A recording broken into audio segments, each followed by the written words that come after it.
Forget the plastic Coca-Cola, Mellow Yellow and Fanta varieties. These beauties have thrown a whole new spin on the meaning of tossing a yo-yo. Last year of school was just a bit of a distraction while everyone else was off studying. I was looking for something else to distract me. Merryweather's Ben McPhee last week strapped on his 201 yo-yo, complete with ball bearings, to take out the world record for doing the most number of tricks in a minute at the Melbourne Toy Fair. It got to the moment and I had to remember all the tricks in order, and there was just a big blank spot somewhere between the 10th and 20th trick. But he got there in the end, completing 40 tricks and smashing a record set by a Canadian man in 1999. The enthusiastic 25-year-old travels the world sharing his passion for the humble toy, which dates back as far as 400 BC and now boasts hundreds of models, including Teflon-coated and 24-carat gold-plated yo-yos. It's a big hard throw. Don't be scared of the yo-yo. You got twice, catch it? Oh! Well, some do make it look all too easy. And Ben is far from being strung out following all the hype over his world record affair. He plans to make sure his favourite toy becomes the next generation's obsession.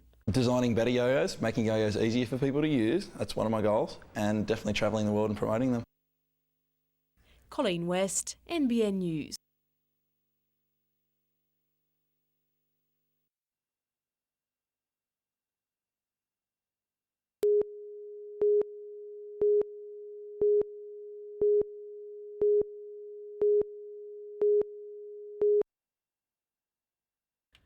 State and Test 5/8 Trent Barrett has had his fair share of injury troubles in recent seasons, so it's understandable he can't wait to play in a Dragons team all but at its best. We've got probably our strongest side in this week, bar Rolsey, so I've got no excuses.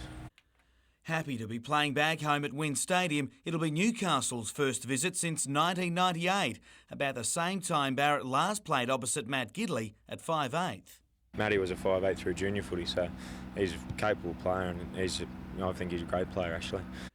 Just if Gidley remains at 5/8 for the game will depend largely on the fitness of teammates Tamana Tahu and Robbie O'Davis, with the decision to be made tomorrow morning.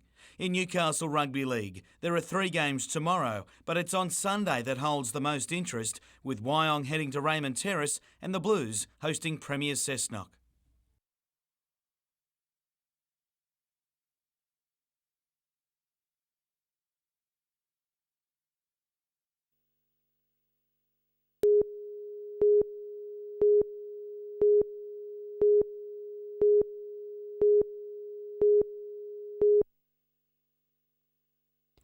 It's arguably the most influential book in human history.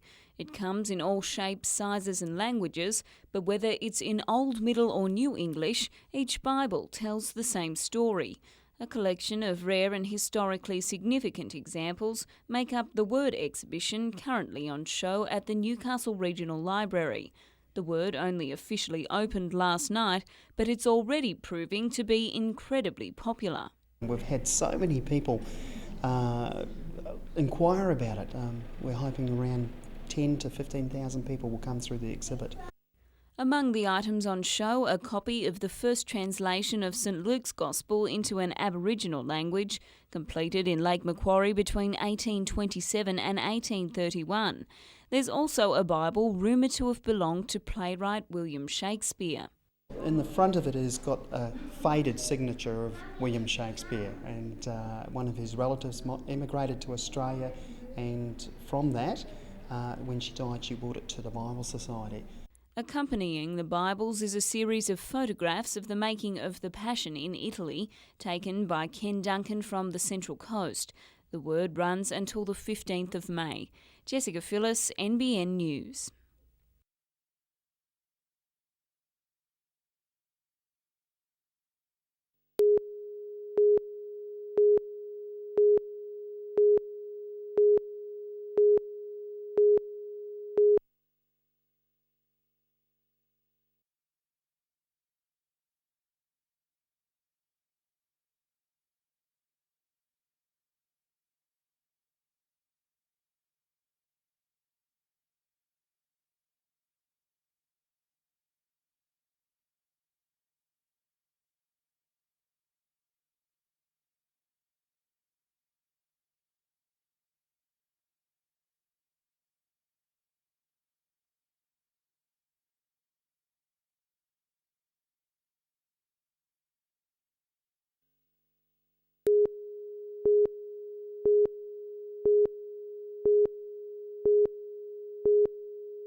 While it may be one of the world's most beautiful areas for bushwalking, its dense vegetation today made things extremely difficult for searchers looking for a plane that vanished more than 2 decades ago.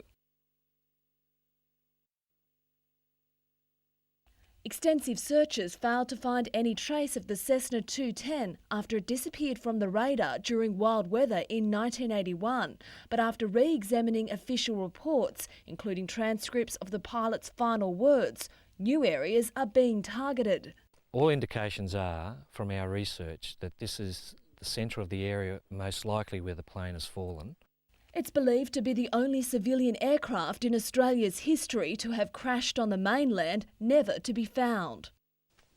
But finding the plane more than 20 years later has been described by some as mission impossible. The Barrington Tops National Park alone covers an area of more than 400 square kilometres. Because of the mystery, several conspiracy theories have emerged, including that the plane was carrying drugs or that the 5 Sydney men may have faked their deaths. And I've been well assured that they were just normal people coming back from a week away sailing. So, no, I don't believe any of the conspiracy theories at all. The group believes the aircraft must be out there and says it won't give up hope of finding it. Lyndall Derrick, NBN News.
Facing up to the second worst defeat in the club's history, Newcastle players know this week could be a long one.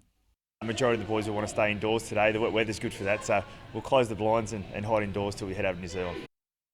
Forced to watch from the stands since his leg injury in round 1, Robbie O'Davis has put his hand up for a trip across the Tasman as well. I trained at 100%, stepping, running, sprinting, doing everything I had to do this morning to convince myself I could have played like yesterday and probably could play right now. Matt Parsons may take a little longer to get his head around playing again after suffering concussion from this knock. His captain Ben Kennedy in the wars as well, with a raft of problems including wrist, rib and calf trouble. The 3 debutants couldn't have suffered a tougher initiation. Jamie Fitzgerald played at 5/8, marking Test pivot Trent Barrett, while Riley Brown saw action early as well. In the wet at fullback, Michael Young had a day all custodians dread. And even the try scorer had sympathy today. Poor bloke, his first grade game and in the wet, and not the best way to play a first grade game. The team flies out for New Zealand midweek, hoping to leave the tag, can't win without Andrew Johns, over there. I mean, we hate hearing it, but we'll keep trying, you know, to win the matches, and so we don't hear it. But I mean, it's always going to happen as long as we keep losing. So the less we lose, the better.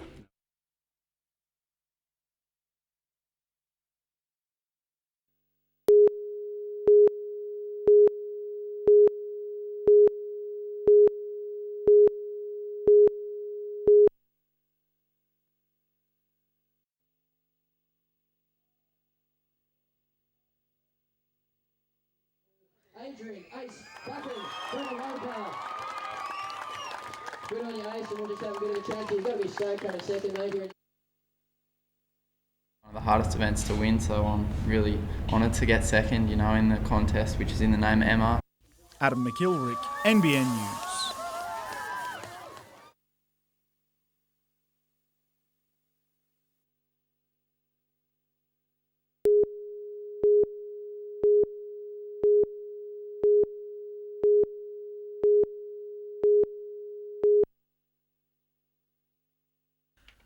A bit like their home ground at the moment, the Newcastle Knights team is also under construction, in particular the all-important halves combination.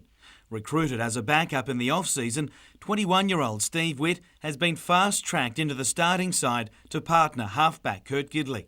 Couldn't be happier. I come to the Knights looking for the chance, and sort of with Joey's injury happening so early on in the season, it's come a bit earlier than expected, but I'm stoked, mate. Witt played alongside Gidley in a pre-season match, but knows it'll take time to strike a working combination. The club's sort of shown a bit of faith in me that I can get the job done, and I just try and repay that now by playing some good footy. It's a partnership the coach hopes can grow over the season, but he needs a beefed-up forward pack now, and that includes Ben Kennedy and Matt Parsons. Both have been named, but will be given time to prove their fitness after what was a gruelling weekend for both.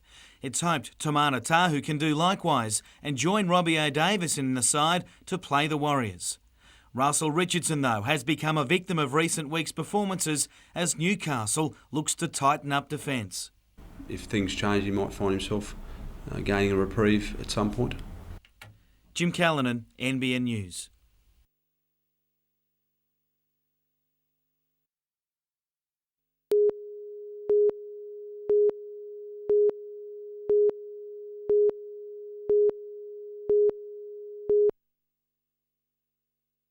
Made famous in Australia by Billy Connolly on his touring adventures, the concept of the trike is fast gaining popularity. The three-wheeled cruising machines are being manufactured on the Central Coast at West Gosford and are powered by 2-litre air-cooled Volkswagen engines mustering 70 horsepower.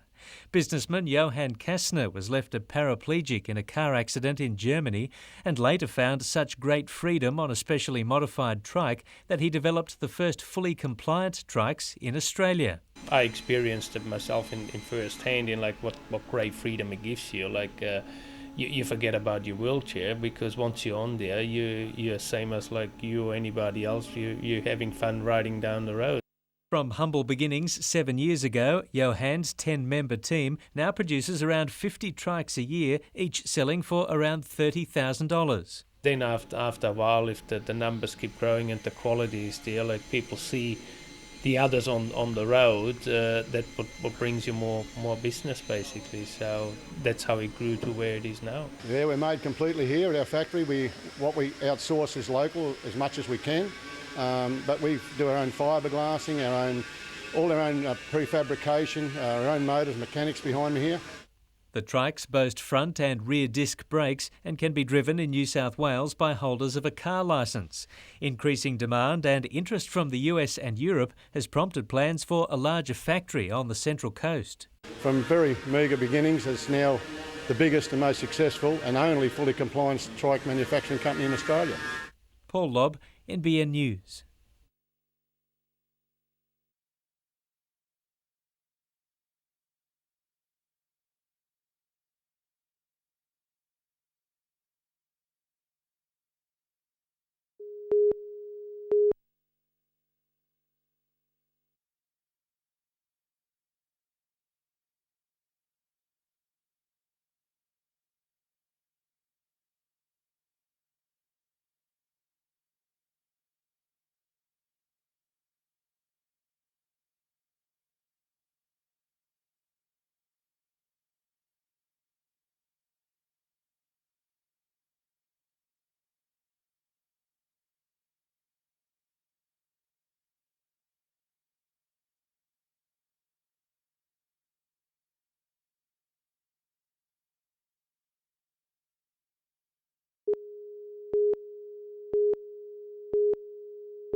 The fortunes of the Australian East Coast youth basketball team will rest heavily on the services of Lake Macquarie girls this weekend.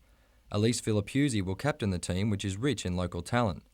Teammates include fellow Hunter Sports High students Melissa Hilton and Rebecca Plunkett, while Warners Bay High's Shannon Skinner will also suit up. It'll be a good experience to get over there and show them what we've got. And their week away won't only be limited to on-court experience. The girls have 3 days of competition and they get to also experience the Maori culture and lifestyle of New Zealand generally. Either way, it's expected the tour will be another stepping stone for these rising stars of the sport in the South Pacific. Mitchell Hughes, NBN News.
It's a scheme already used in parts of Sydney to encourage commuters to leave their cars at home.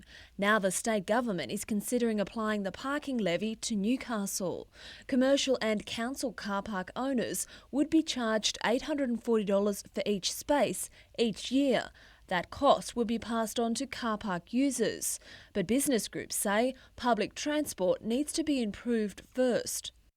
Do the public transport reform and don't start slugging business before you've even got your maps, your routes, your buses and your timetables worked out. We're asking them to get on with it and then we may never need a car parking levy at all. However, the proposal won't affect other business areas outside the city, such as Charlestown. It's going to drive business out of town and we won't stand for it. A spokesman for the Transport Minister says no decisions have been made. Meanwhile, the Newcastle Council polls were officially declared today. John Tate will lead the council, made up of 4 ALPs, 4 independents and 4 Greens, including Marilyn Eade, Aaron Buman, Ian McKenzie, Barbara Gaudry, Helen O'Neill, Michael Osborne, Paul Scobie, Barry Scully, Keith Parsons, Sonia Hornery, Gwen Jackson and Cassandra Arnold. Lyndall Derrick, NBN News.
It won't help Michael anymore, but it may help one of his children or grandchildren in the future, or someone else that contracts melanoma.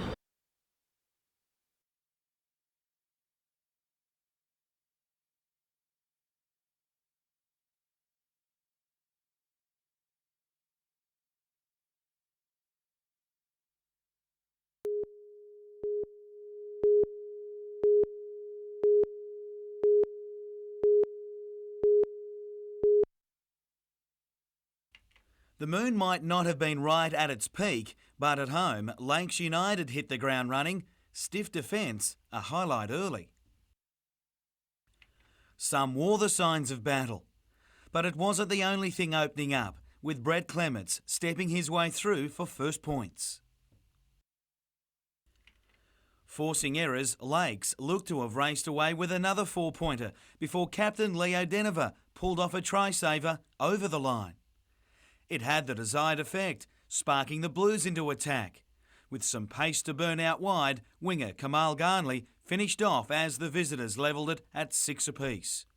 Both teams were then down to 12 men, as Clayton Witten earned a spell in the bin, while Jason Allen followed soon after, both for slowing the play.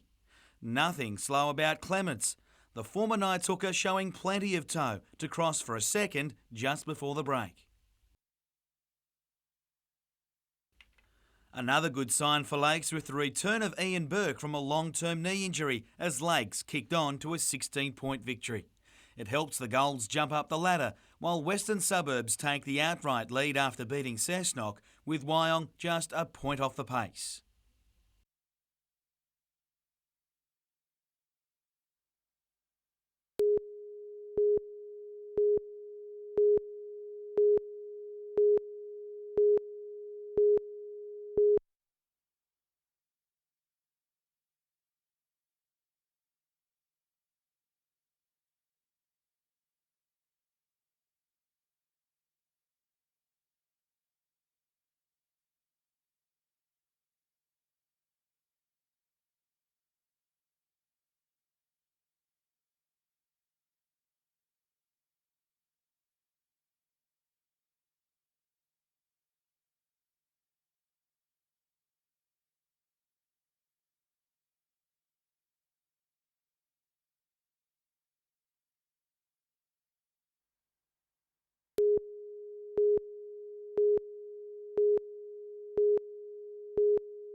Somewhat of a lawn bowls journeyman, Sam Lagutsa got his Hub of the Hunter tournament off with a bang, winning his opening 3 matches.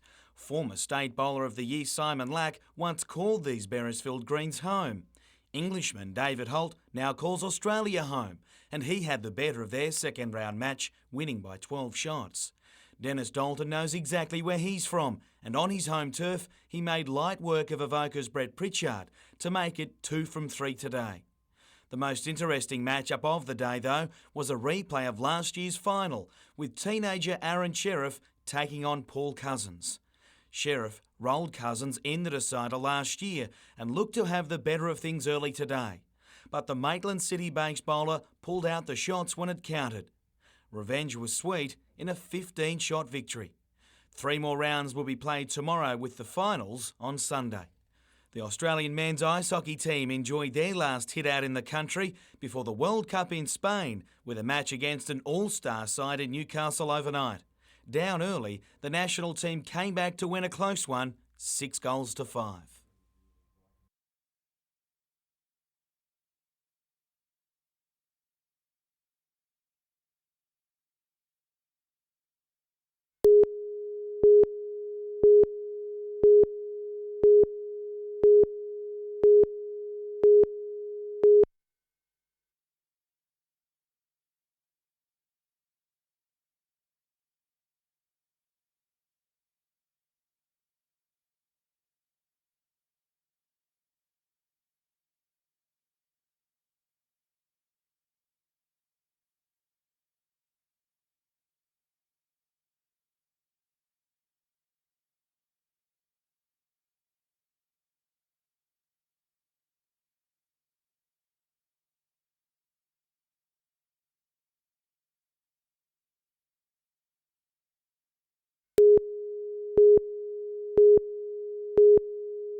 Normally an event to break any drought, a second day of sunshine was warmly welcomed by the 16 invited players. Sam Lagutz's form just as bright. A morning win made it 4 straight for the tournament. Up against St John's Park's Rod Heaton in the next round, Lagutsa then made it 5 from 5, winning by 9 shots to be a clear favourite to win Section 1. The way Shane Garvey started today, he began to look like a good chance to reach the semi-finals as well, taking just 45 minutes to win his morning match by 20 shots. But he was then rolled by Maitland's Mick Beasley in the next match. Although it started much closer in Section 2, David Holt made his move today, starting with a win against last year's finalist Paul Cousins by 6, before downing Dennis Dalton by 12 shots. Defending champion Aaron Sheriff found trouble on day 2 though. Terry McCabe edging out the youngster as he pushes for a top 2 finish, which would secure a semi-final spot.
On April the 25th, many Australians will take their place in Anzac Day marches, honouring those who didn't return from war.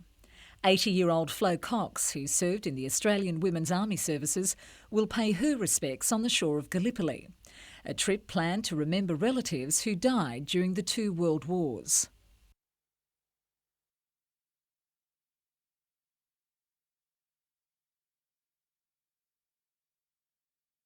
Well, my husband's uncle died in France and he was in the Light Horse, so we just thought we'd like to go over for the service. And travelling along with her daughter and niece, Flo will proudly display her treasured medals, now in a much better shape than before. When they actually leave them with us, they're pretty shoddy and dirty and none been thrown in drawers, and we tied him up, we cleaned them, we reclothed them, and they're quite happy and very pleased. Paul Thrift is a Newcastle-based military buff whose hobby of restoring and mounting medals and making military replicas has taken off. We've done over 90 sets of medals in the last 12 months, and we've had to turn people away for Anzac Day, unfortunately, because we can only do so many in the day. And for this wartime historian, it's a clear sign that the Anzac spirit lives on. It dropped off for a few years, but now everyone seems to be going back in their heritage and really making it work, like really keeping the history alive. Because I saw what they did for us and kept our country free.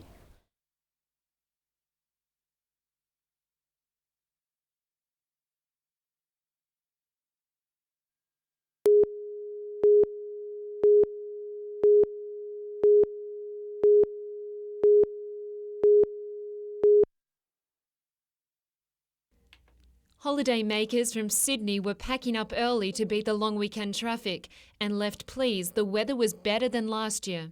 Fantastic, weather's great. Been like this every day. Kids pitched in to help pack up, but it seems nothing ever quite fits back into place.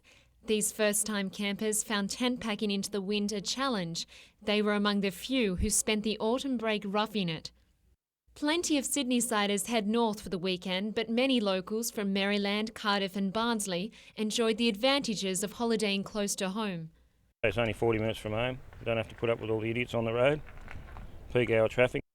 Many activities kept the kids entertained, with fishing high on the agenda, and it doesn't take long to learn the golden rule. Don't worry about the little ones, just catch the big ones. Crabs were also in large supply. Those who spent Easter on the lake were still visited by the Easter Bunny. I think he might have come by a canoe or something like that. Doug Cross, a regular yacht racer to Lake Macquarie, was just happy to take it easy. This is probably the best cruising ground in the Southern Hemisphere, Lake Macquarie. It's just fantastic. Linda Kincaid, NBN News.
Sailors found their bearings today in what organisers described as near-perfect conditions.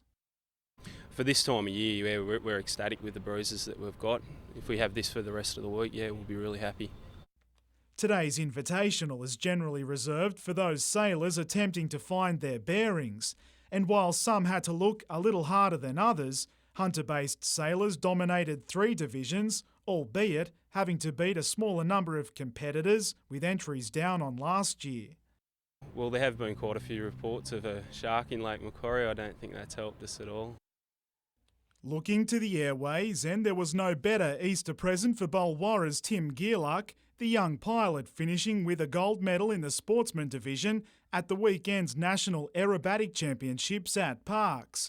Teammate Andrew Biggs from Newcastle has also returned with some precious cargo, finishing the championship with silver in the graduate class. And while some of our sports people are winding down, it's all just beginning for Maitland's Martin Kelly. The 28-year-old will tomorrow fly to the Oceania Judo Championships in New Caledonia, pushing for Olympic selection in the 100-kilo judo division. The Commonwealth bronze medalist is one of 2 athletes in contention, something that will become much clearer after these judo championships. Adam McIlrick, NBN News.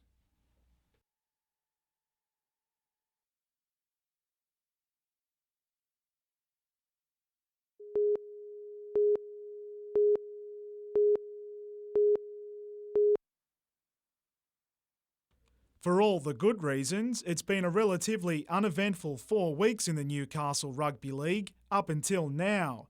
A former Rookie of the Year, Raymond Terrace's Rob Smith is among the players under the spotlight, having played in the Lower Hunter Rugby League while serving a 4-week suspension in the Newcastle Premiership, something he was allegedly told was within the guidelines. Well, that really has come to light now that we're aware that the players, when they were signing the registration over the Lower Hunter, were informed by that association that it was no problem to sign both our registration, the Country Rugby League, and also a Lower Hunter registration. It's among a handful of issues being addressed at local league headquarters. Newcastle League boss Frank Barrett says the board will attempt to find a way to better inform its players that being registered with more than one league body opens another can of worms entirely, not to mention legal restrictions. Where they put their insurance claims in if they were to be injured. And more importantly, I don't think it's in anyone's best interest for suspended players to be playing either with the Lower Hunter if they're suspended from here and vice versa. Adam McIlrick, NBN News.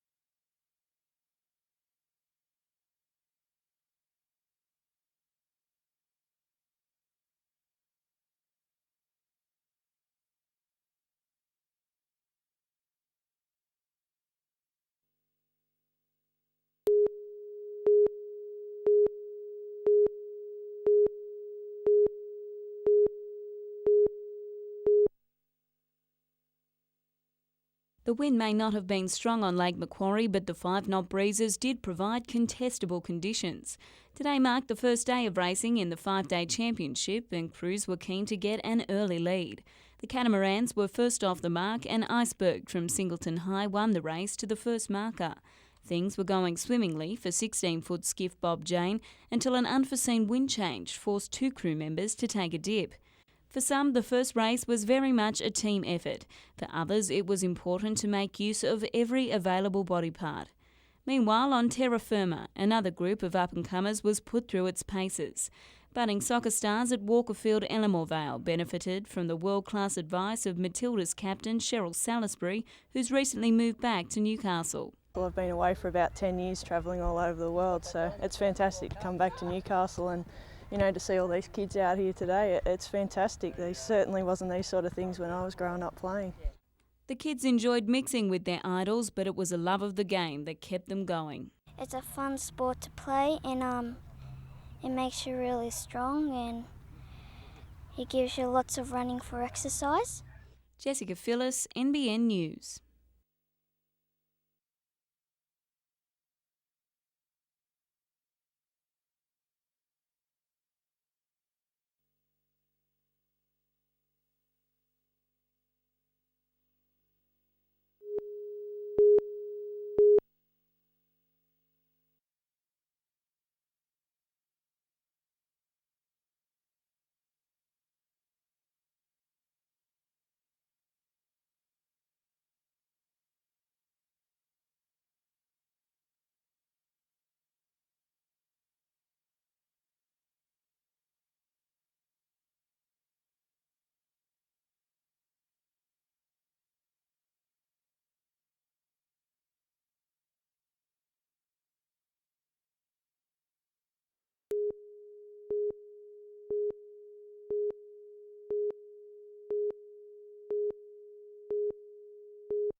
This time last year, the 17-year-old victim was recovering in hospital after her ex-boyfriend shot her through the chest with a crossbow bolt during an attack at Tomaree High School.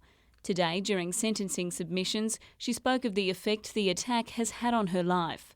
She read, "Whenever I see the scar on my chest, it reminds me of lying in the emergency ward and seeing someone stitch my breast back together. The memory makes me cringe." In court, the offender sat expressionless with his head bowed, although he did exchange eye contact with his victim on one occasion when she read a passage from her statement that said he showed no sign of regret or remorse for his actions.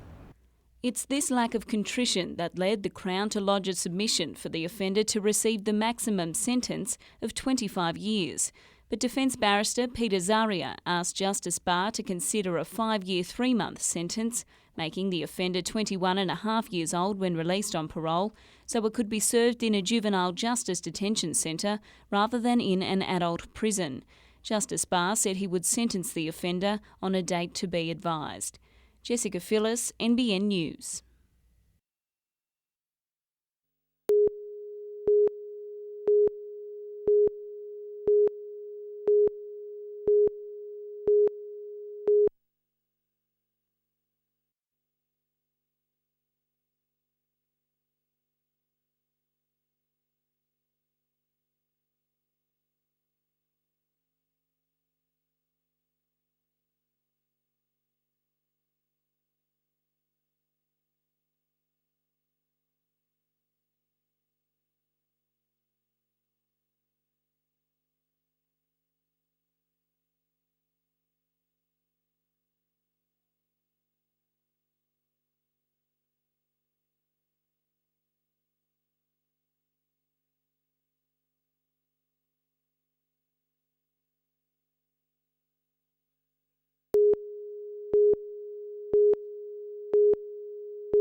This new waste disposal shed at Salamander Bay is the latest initiative by Port Stephens Council to try and preserve the region's fragile environment for future generations.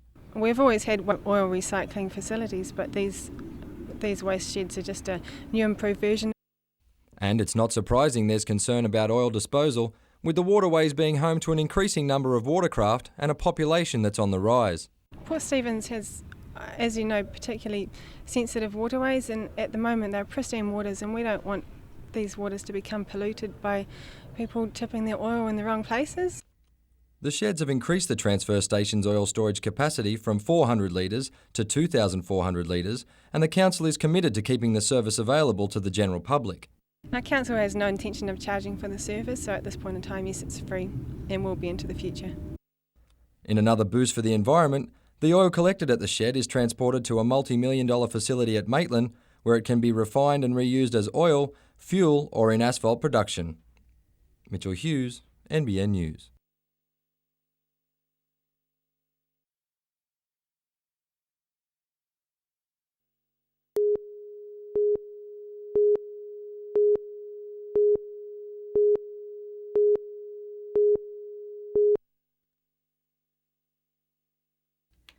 Any Australian beach any day, and more often than not you'll come across a female surfer. In the last 2 to 3 years there's been a huge increase in the popularity of surfing for women. In fact, the face of surfing has changed forever. I think the face of surfing is becoming a woman, and there are so many more women in the water, and it's fantastic to see the girls. Former world champion Mark Richards agrees men no longer rule the waves. I think it's wonderful to see the popularity of women surfing and to see more and more girls in the water. You know, surfing is an incredible sport. It's just so much fun to actually be in the ocean riding waves. But it's not a new phenomenon. Women have been riding the waves for decades. Paul Scott, a lecturer at the University of Newcastle, has done a study of Australian surfing and has found women have a very special place in surfing history. Well, it's interesting that Australia's first surfer was actually a woman. Well, if certainly Australia's best known first surfer, that was Elizabeth Latham. She surfed with Duke Kahanamoku at Freshwater Beach in December 1914. Over the years, films have documented the progression of women's surfing. Back in the 50s, when surfing was in its infancy, an American surfer girl called Gidget graced the silver screen. In 1959, Gidget was a film which was based about a woman's adventures at Malibu, but the reason for her being involved in surfing was because of a love interest. But 40 years on, and women have come a long way. In the film Blue Crush, the main characters are top female surfers, reflecting modern-day surfer girls. They are not really there to be adornments for the men. They're there to surf themselves and take on some pretty gnarly waves. And that's a sign of the times. Now the likes of Lane Beachley take on 30-foot monster waves around the world, not to mention actually challenging the men. Tomorrow night, Lane Beachley's impact on the sport and why the newfound interest in women's surfing.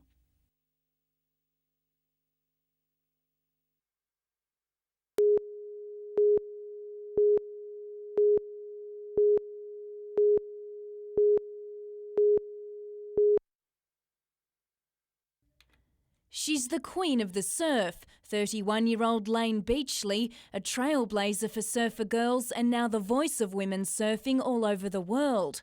Many would credit the increase in popularity in women's surfing to Beachley, who's made it her mission to promote female surfing. I relish and enjoy the opportunity to be a role model. I take it very seriously, and I don't know if we can attribute the whole thing to me, but I think what we can attribute is to me keeping women surfing in the spotlight.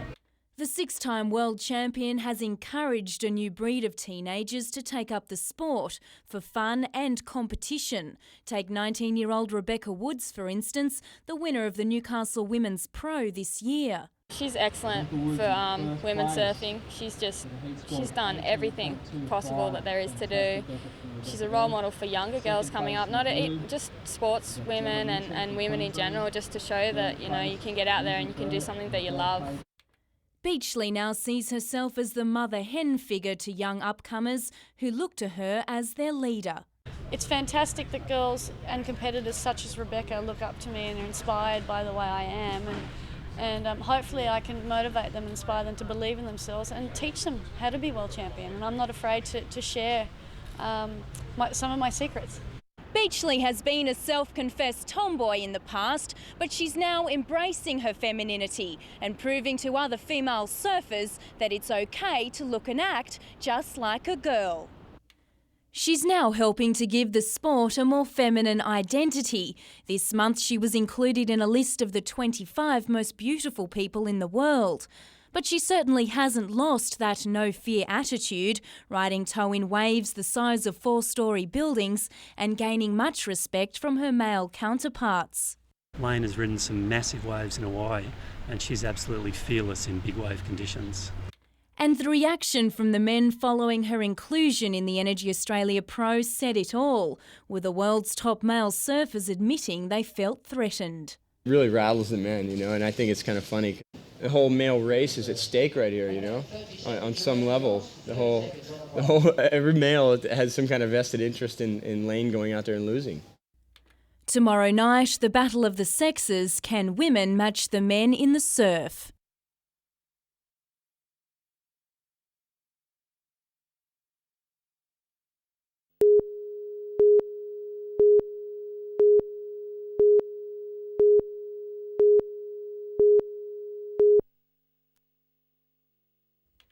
Although the profile of women's surfing has skyrocketed, the same can't be said for the prize money and endorsements.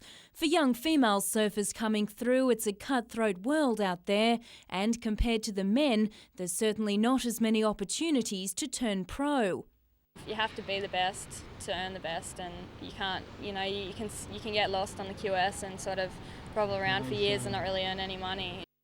Even six-time world champion Lane Beachley doesn't have a major sponsor.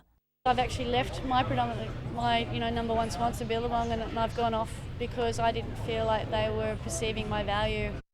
If the world champion can be dissatisfied, I wonder how many other girls out there are dissatisfied.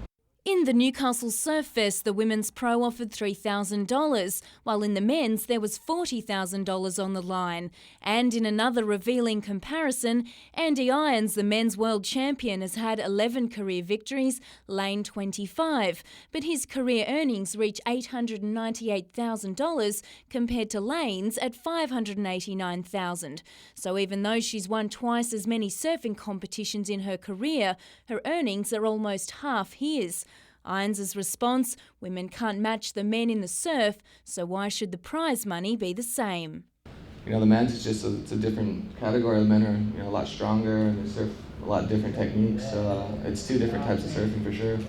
But Lane Beachley says women are actually on an equal footing, as it's dependent on what Mother Nature turns on in way of surfing conditions on contest day.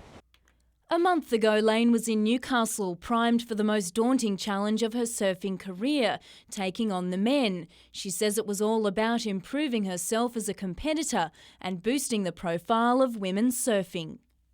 That's how I feel. I think they should just stick to their own sport and their own side. I mean, they're amazing surfers, what they do, and the men don't need to cross it over. I don't think they do it in any other sport. So yeah, I'd like to see it just stay the way it is. It is frustrating, but it's the male ego getting in the way of their mind, and they're just not thinking very clearly. I mean, the girls deserve to be in the lineup. They deserve to be on any sporting field, and if they want to participate with the guys, then good luck to them. Tomorrow night, the fourth and final part to the series is Women Surfing Marketable, and why is surfing attracting so many girls?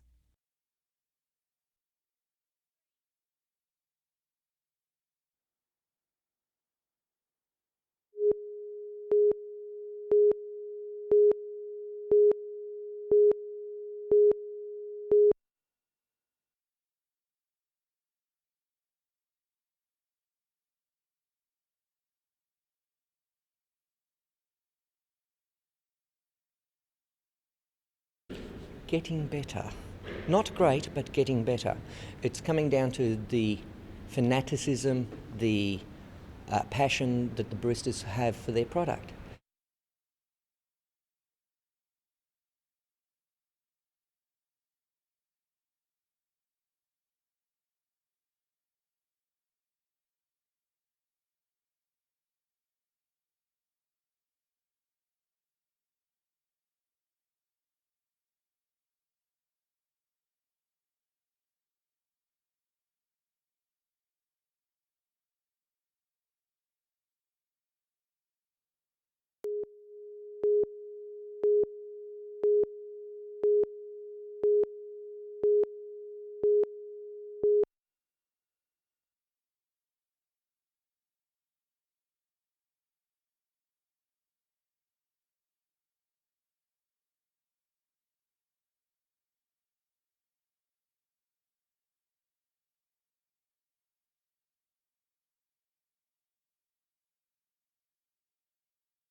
Should a chemical, biological or radiological incident occur, this new equipment at the John Hunter Hospital will protect health workers from their patients. If we've got a hazardous material incident and we have a contaminated patient presenting to the hospital, we need to decontaminate them prior to treating them. And when I say treating them, we'll do first aid, but we risk our staff members and we need to provide personal protective equipment for them to function in. In today's exercise, victims were put through the tent with the biological agents thoroughly cleaned off. It's the fire brigade's responsibility to decontaminate people, but the hospital now owns the tent and the suits and will set up the equipment in the event of an emergency. How does it feel in this suit? Remarkably light, Paul.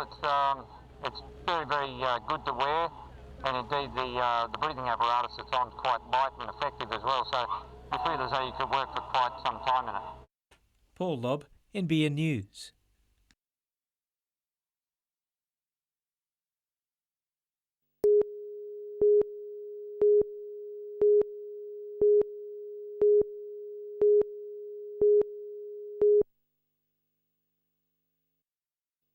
We all know that eating plenty of fruit and vegetables is good for you, especially if you're living with asthma. And there is quite a bit of evidence to say that increasing your fruit and vegetable intake will improve lung function and potentially reduce the incidence of asthma. Tomatoes in particular are now thought to have extra special healing qualities when it comes to the respiratory system. Dr. Lisa Wood has been studying tomatoes at the Hunter Medical Research Institute in Newcastle and says they are a good source of lycopene that kills off bad chemicals called free radicals that make asthma worse. Free radicals are chemicals that circulate throughout the body and cause damage to cells, and they've been shown to contribute to asthma symptoms. So by supplementing with lycopene, we're hoping that we're going to be able to improve the breathing process in people with asthma. Asthma sufferers willing to drink half a litre of tomato juice a day are needed for a clinical trial beginning soon at the John Hunter Hospital in Newcastle. Paul Lobb, NBN News.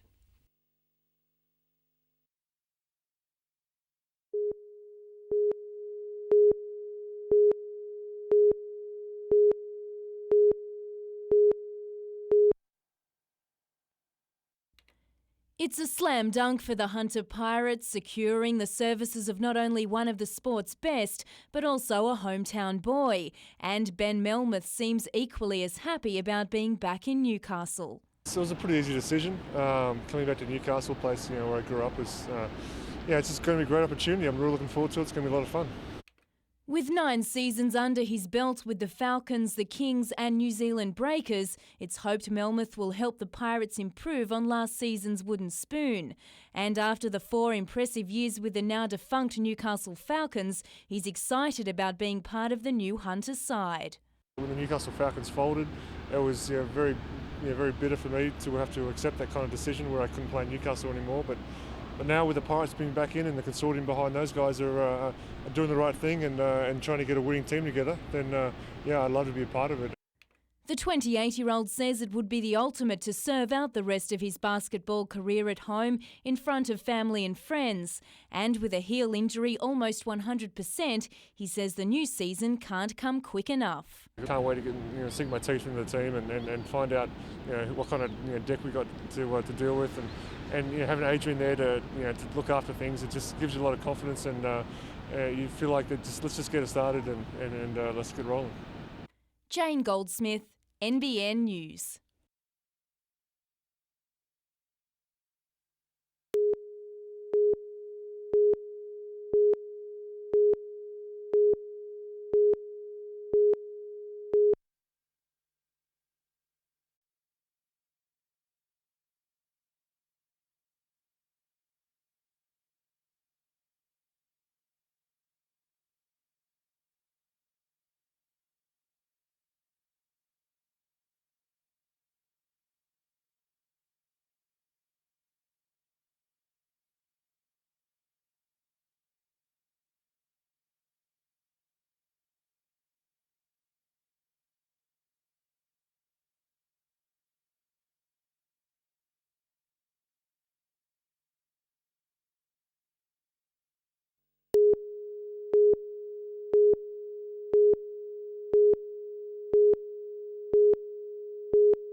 The storage shed at Curry Auto Wreckers looks more like a scrap metal yard than a car dismantler's following the fire.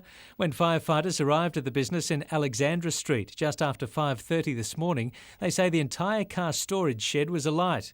Low water pressure hampered their efforts to attack the flames, with several tankers and a council water truck brought in to bolster the supply. They also had to be careful to avoid a gas explosion. We do have LPG cylinders and oxyacetylene cylinders here. We have taken proper precautions and we're waiting the safe disposal of those cylinders. Fire units from Curry, Western, Abermain, Newcastle, Mayfield West and Cessnock, as well as the Rural Fire Service, fought the blaze. The damage bill will be considerable, and police say early indications are that the cause of the fire is suspicious. Paul Lobb, NBN News.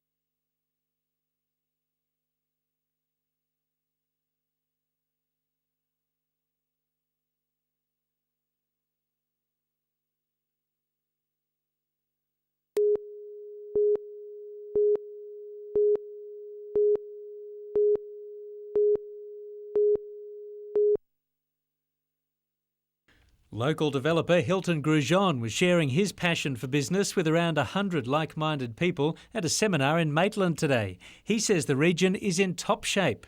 We've got very sound underlying economic conditions. The interest rates have been at a level which have allowed expansion and growth for business people, growth in the whole community in fact, and that spins off back into business, it spins off into employment benefits, it spins off for the whole community. The latest HVRF figures show that employment in the region is up around 4%, along with private car sales and home building approvals. Business trading and profitability have also been listed as good to very good for the March quarter. I don't like the word boom in that a boom invariably leads to bust. But I like to look at strong economic growth in the region and across the country. I'd like to see it continue. But the figures suggest there may be a weakening in the regional economy during the second half of the year.